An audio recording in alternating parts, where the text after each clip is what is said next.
Hi, welcome to Sherin's kitchen. இன்றைக்கி நம்ம கிச்சனில் பார்த்தீங்கன்னா ஒரு குழம்பு ரெசிபி தான் பார்க்க போகிறோம். ரொம்ப சிம்பிளாக ரொம்ப டேஸ்டியாக இருக்கக்கூடிய ஒரு குழம்பு. அப்படி என்னடா குழம்புன்னு யோசிப்பீங்க. நம்ம நார்மலாக நம்ம வீட்டில் பூண்டு குழம்பு வந்து நல்ல கெட்டியாக செஞ்சு நல்லா சாதத்தில் போட்டு பிசைஞ்சு சாப்பிடுவோம் இல்லையா? அந்த பூண்டு குழம்புல நம்ம கருவாடு போட்டு தண்ணி குழம்பாக செய்ய போகிறோம். நம்ம நாட்டுக்கோழி குழம்புலாம் எப்படி தண்ணியாக ஊற்றி சாப்பிடுவோம் பார்த்தீங்களா?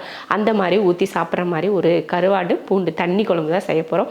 டேஸ்ட் வேறு லெவலில் இருக்கும். அதிக வேலைப்பாடே கிடையாது, கம்மியான வேலை தான்.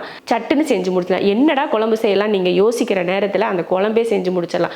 அரை மணி நேரத்தில் நீங்கள் இந்த வேலையவே முடிச்சிடலாம். சாப்பாடு வச்சு சோறு வச்சு இந்த வேலையவே முடிச்சிருவீங்க. அந்த மாதிரி ரொம்ப சிம்பிளான வேலை. குழம்பு வைக்கிறதுக்கு அரை மணி நேரமானலாம் யோசிக்காதீங்க. குழம்பு வைக்கிறதுக்கு 10 நிமிஷம் தான்.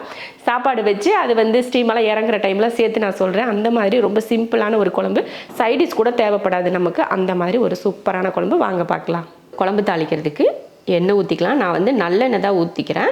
இந்த மாதிரி பூண்டு குழம்புலாம் செஞ்சோம் அப்படின்னா நல்லெண்ணெய் ஊற்றினா தான் நல்லா டேஸ்ட் நல்லாயிருக்கும், மனமும் நல்லாயிருக்கும்.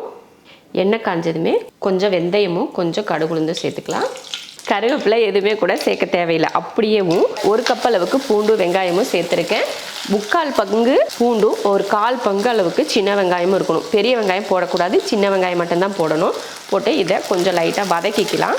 சும்மா ஒரு நிமிஷத்துக்கு நல்லா அந்த வெங்காயத்தையும் பூண்டையும் வதக்கணும்னா அது வந்து நல்லா சாஃப்டாக வதங்கி வந்துடும். நம்ம வதக்கிறதுலே பார்த்திங்கன்னா மேக்ஸிமம் வெந்துடும். பூண்டும் வெங்காயமும் நல்லா வெந்துடும். அதுவே போதும் நமக்கு. 1 நிமிஷம் கிட்ட நல்லா வதக்கியாச்சு. அந்த வெங்காயத்துலேருந்து அந்த வெங்காயம் வந்து பிரிஞ்சு வர ஆரம்பிக்குது பார்த்திங்களா? அந்த மாதிரி வதக்கணும். அதுக்கு 1 நிமிஷத்துலேயே நமக்கு வந்து வதங்கிடும். பூண்டு வெங்காயமும் நல்லா வதங்கினதுக்கு அப்புறம் தான் மற்ற எல்லாத்தையும் சேர்க்கணும். முதல்லவே நம்ம சேர்க்கக்கூடாது. இப்போ இந்த டைமில் பாருங்கள் நல்லா வதங்கிடுச்சு. இந்த டைமில் பார்த்திங்கன்னா நான் வந்து கருவாடு, அதாவது நெத்திலி கருவாடு சேர்த்துக்கிறேன். இதுக்கு நெத்திலி கருவாடு மட்டும்தான் சேர்க்கணும், வேறு கருவாடெல்லாம் சேர்க்கக்கூடாது.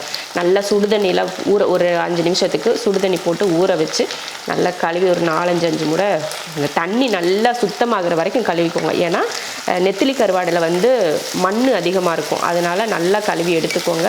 அந்த தலையெல்லாம் பிச்சு எடுத்துட்டு அந்த கழுத்துக்கிட்ட இருக்க அந்த கருப்பு மாதிரி ஒன்று இருக்கும் அழுக்கு, அதெல்லாம் பிச்சு எடுத்துட்டு அதுக்கப்புறமா சுடுதண்ணி போட்டு அதில் ஊற வச்சுருங்க ஒரு 5 நிமிஷத்துக்கு. அதுக்கப்புறமா எடுத்து நல்லா பலன்னு கழுவி அதுக்கப்புறமா சேர்த்துக்கணும். சரியா? அவ்வளோதான். இந்த மாதிரி கருவாடும் சேர்த்தாச்சு. நல்ல இந்த கருவாடும் அந்த பூண்டு சேர்ந்து மணக்கிறப்பவே வீடே கமகமன் மணக்கும். நான்வெஜ் பிரியர்களுக்கு இந்த மணம் வந்து அப்படியே ஜம்முன்னு மணக்குது அப்படின்னு தோணும். அந்த மாதிரி சூப்பராக மணக்கும். அது கூடவே இப்போ கருவாடையும் போட்டு வதக்குனதுக்கப்புறமா 3 தக்காளி, நல்ல பழுத்த தக்காளியாக 3 தக்காளி சேர்த்துக்கிறேன். இந்த டைமில் கொஞ்சோண்டு உப்பு, ஏன்னா அந்த தக்காளி வதங்கிறதுக்காக கொஞ்சம் உப்பு சேர்த்து வதக்கி விடுவோம். பாருங்கள், இந்த மாதிரி நம்ம தக்காளி வெங்காயம் பூண்டு கருவாடு எல்லாத்தையும் இது போல் வதக்கணும். நீங்கள் இப்படியே எடுத்து கூட இந்த தொக்கை சாப்பிட்லாம், அவ்வளோ ருசியாக இருக்கும். ஏன்னா உப்பு மட்டும் சரி பார்த்துக்கணும் நம்ம. அடுத்ததாக இப்போ குழம்பு மசாலாத்தூள் சேர்த்துக்கலாம். அதே போல் மசாலாத்தூளும் இதுக்கு ஸ்பெஷலாக எதுவும் அரைக்கவோ எதுவுமே தேவையில்லை, வதக்கவோ அரைக்கவோ தேவையில்லை. நம்ம வீட்டில் இருக்க மிளகாத்தூள் காரத்தை பொறுத்து நீங்கள் சேர்த்துக்கோங்க. நான் வந்து ஒரு 3/4 ஸ்பூன் அளவுக்கு மிளகாத்தூள் சேர்த்துக்கிறேன். அதில் காரத்தை பொறுத்து சேருங்க. நம்ம வீட்டு காரத்துக்கு ஏற்ற மாதிரி நான் 3/4 ஸ்பூன் சேர்த்துக்கிறேன். கூடவே இந்த மாதிரி அதே ஸ்பூனில் 2 ஸ்பூன் அளவுக்கு மல்லித்தூள் சேர்த்துக்கோங்க. 2 ஸ்பூன் 2.5 ஸ்பூன் கூட சேர்த்துக்கலாம். அது கூடவே பார்த்திங்கன்னா குழம்புத்தூள் 1 ஸ்பூன் சேர்த்துக்கோங்க. இப்போ கலந்து விட்டுக்கோங்க. இந்த குழம்புத்தூள் வீடியோ வந்து நம்ம சேனலில் இருக்குது, நீங்கள் வந்து செக் பண்ணி பார்த்துக்கோங்க. ஷெரின்ஸ் கிச்சன் குழம்புத்தூள் ரெசிபி அப்படின்னு சொல்லி நீங்கள் தேடுனீங்கன்னா கிடைக்கும். சரியா? அந்த மாதிரி போட்டு இது கூட அந்த மசாலாவையும் போட்டு நல்லா வதக்கி விட்டுருவோம். கொஞ்சோண்டு மஞ்சள் தூளையும் சேர்த்துக்கலாம். எண்ணெயிலே போட்டு இதை வதக்கி விடுங்க. அது ஒரு 30லேருந்து ஒரு 40 செகண்டுக்கு வதக்கிக்கிட்டிங்கன்னா போதும். அவ்வளவுதான். இப்போ தண்ணி சேர்த்துருவோம். நல்லா தண்ணி வந்து கொஞ்சம் தாராளமாகவே சேர்த்துக்கோங்க. ஏன்னா இந்த குழம்பு வந்து தண்ணியாக தான் இருக்கணும். அதனால் தாராளமாக தண்ணி சேர்த்துட்டு இது கூட உப்பு சேர்த்துடலாம். உப்பு சேர்த்து கலந்து விட்டுறலாம். குட்டியோண்டு ஒரு நெல்லிக்காய் இருக்குது பார்த்திங்களா? அந்த நெல்லிக்காயில் கொஞ்சம் புளி எடுத்து அந்த தண்ணியை அதில் சேர்த்துக்கிறேன். ரொம்ப புளிப்பு வேணாம், கொஞ்சோண்டு புளிப்பு. தக்காளியில் இருக்க புளிப்பு போதும் அப்படின்னா நீங்கள் புளி கூட சேர்க்க தேவையில்லை. அவ்வளோதான். குழம்புக்கு தேவையான எல்லாமே சேர்த்தாச்சு. உப்பும் பார்த்திங்கன்னா சரி பார்த்துக்கோங்க கடைசியில் கூட. இப்போ தேவையான அளவுக்கு உப்பு போட்டாச்சு. இங்கே பாருங்கள், இந்த அளவுக்கு தண்ணியாக தான் இருக்கணும். நம்ம வெந்து வத்துறப்போ இனி கொஞ்சம் பக்குவம் வந்துடும். அதனால் இந்த அளவுக்கு தண்ணி இருக்கிற மாதிரி பார்த்துக்கோங்க. இப்போ மூடி போட்டு ஒரு 5லேருந்து 7 நிமிஷத்துக்கு வேக விட்டுறலாம். அது கூட பூண்டு இந்த மசாலா எல்லாம் நல்லா வெந்து வரட்டும். அவ்வளவுதான் பாருங்கள்.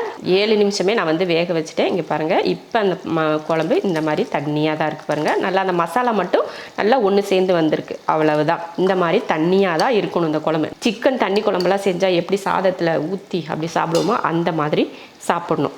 அவ்வளோதான். இப்போ இறக்க போகிறதுக்கு முன்னாடி சும்மா ஒரே ஒரு ஸ்பூன் அளவுக்கு நல்லெண்ணெயை இந்த மாதிரி மேலே ஊற்றிட்டு அப்படியே அடுப்பை ஆஃப் பண்ணிடுவோம். அருமையான பூண்டு தண்ணி குழம்பு ரெடி ஆயிடுச்சு. இதுக்கு தேவையான மசாலா எதையுமே எக்ஸ்ட்ரா வதக்கி அரைக்கணும்னு அவசியம் இல்லை. வீட்டில் இருக்க 2-3 மசாலாவை போட்டு வெங்காயம் இதெல்லாம் போட்டு வச்சாலே சூப்பரான குழம்பு ரெடி. இதே மெத்தடில் நீங்கள் பூண்டு கருவாடு போட்டு செஞ்சது இல்லைன்னா கண்டிப்பாக செஞ்சு பாருங்கள். அதுவும் கெட்டியாக செய்யாமல் கொஞ்சம் தண்ணியாக செஞ்சு நீங்கள் சாதத்தில் ஊற்றி சாப்பிட்டு பாருங்கள். அவ்வளோ ருசியாக இருக்கும். நீங்களே எவ்வளோ சோறு சாப்பிட்றீங்கன்னு உங்களுக்கே கணக்கு இருக்காது. அந்த அளவுக்கு சாப்பிடுவீங்க. டேஸ்ட் வேறு லெவலில் இருக்கும். ஒரு முறை ட்ரை பண்ணி பாருங்கள்.